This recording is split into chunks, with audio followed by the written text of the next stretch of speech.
Rewarding careers, experiences of a lifetime. Explore travel PT at aureusmedical.com. AUREUSmedical.com. NPTE StudyCast.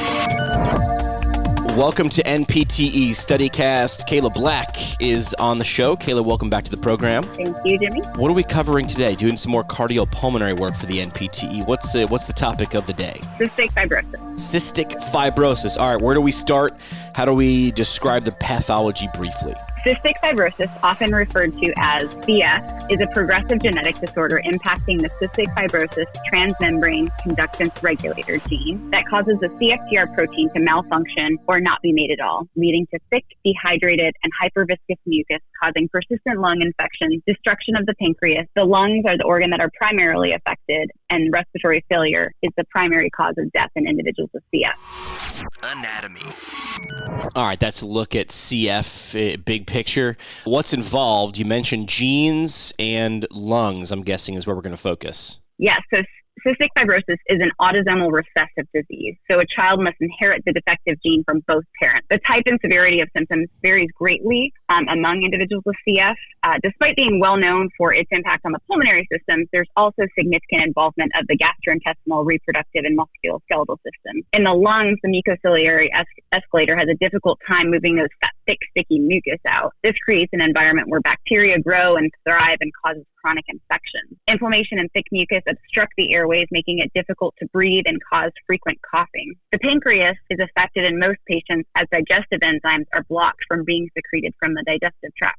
Other GI-related pathologies include gastroesophageal reflux, distal intestinal obstructive syndrome, and liver disease. Low bone mineral density, muscular weakness, postural changes, and musculoskeletal pain are also common. The most common symptoms associated with CF are salty tasting skin, persistent coughing, sometimes with phlegm, which is the mucus that comes from our lungs, frequent lung infections like pneumonia or bronchitis, wheezing, shortness of breath, poor growth or weight gain despite a good appetite, frequent greasy, bulky stools, or difficulty having bowel movements, nasal polyps, chronic sinus infections, clubbing or enlargement of the fingertips and toes, rectal prolapse, and male infertility. Special tests. What are we looking at in terms of tests to prove or disprove? I don't think PTs are running these tests, but they're always good to know on how things are ruled in and ruled out. Yes, so PTs will not be doing these tests. A newborn screening done within the first 24 to 48 hours of birth via a heel prick identifies a number of possible health conditions. CF is one of those conditions that's included, and if there's an abnormal finding in that, there will be a confirmatory test ordered. The gold standard for diagnosis is the sweat chloride test, sometimes called the sweat test, which tests for abnormal chloride levels. Differential diagnosis. All right, so differential diagnosis, probably not coming into play here since there's a screening test, right, with PT and cystic fibrosis? Yeah, so I wouldn't expect there to be any differential diagnosis related to CF. There are some other genetic disorders that may present with similar complications related to the lungs and the pulmonary system. These conditions and CF also lead to bronchiectasis, which is the permanent dilation and obstruction of the bronchi. I think the important piece to know is to recognize the multi-system involvement with CF. Yeah, a lot of different systems coming into play. Treatment examples.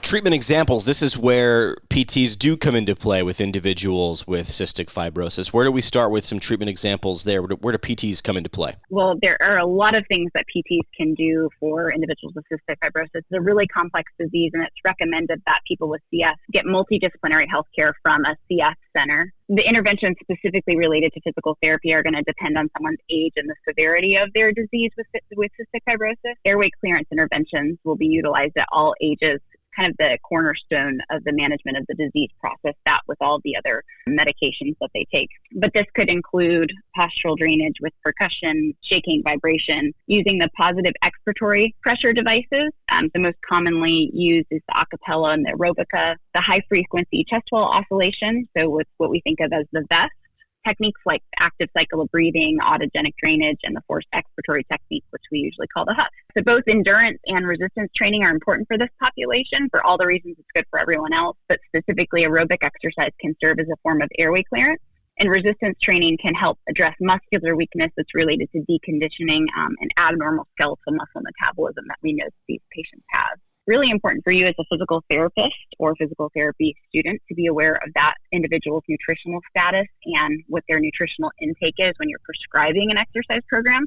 So that would be a good time for you to collaborate with the patient's dietitian. Additionally, you may provide specific stretching and strengthening interventions to improve posture from the traditional trunk flexion, rounded shoulder, forward head posture that's common in this population from chronic coughing. Also related to that chronic coughing, some people may suffer from urinary incontinence and may benefit from interventions to functionally strengthen the pelvic floor. As someone with CF disease progresses, you may need to modify any exercise program based on other medical conditions such as the CF-related diabetes or osteoporosis. As lung function declines, patients will require oxygen for exercise and eventually even at rest. When exercising, SpO2 should remain greater than or equal to 90% to decrease the risk for pulmonary hypertension and or core pulmonale. Here's your example question. All right, everybody's favorite section of the episodes, the sample question. How might this appear on the NPTE? So from my standpoint, I think it would probably be presented related to interventions specific to the cystic fibrosis population. So here's my question. A physical therapist performing percussion and vibration interventions on a patient with cystic fibrosis and gastroesophageal reflux should avoid which postural drainage position? A, prone, B, supine, C, Trendelenburg, and D, left sideline. All right, and I'll put in some music to let people think.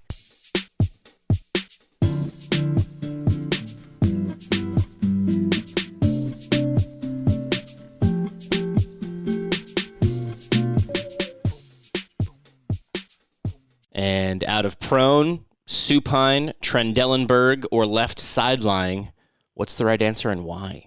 The correct answer is Trendelenburg. So this position, specifically in people with CF and GERD, can cause aspiration of gastric contents into the lungs, which could worsen their condition.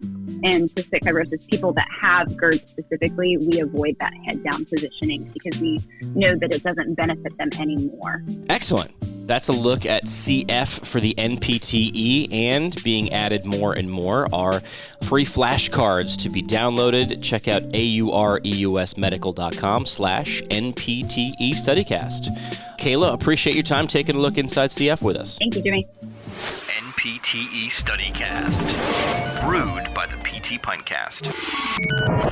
Download free study guides now at aureusmedical.com/NPTE StudyCast. aureusmedical.com/NPTE StudyCast. Rewarding careers, experiences of a lifetime. Explore travel PT at aureusmedical.com.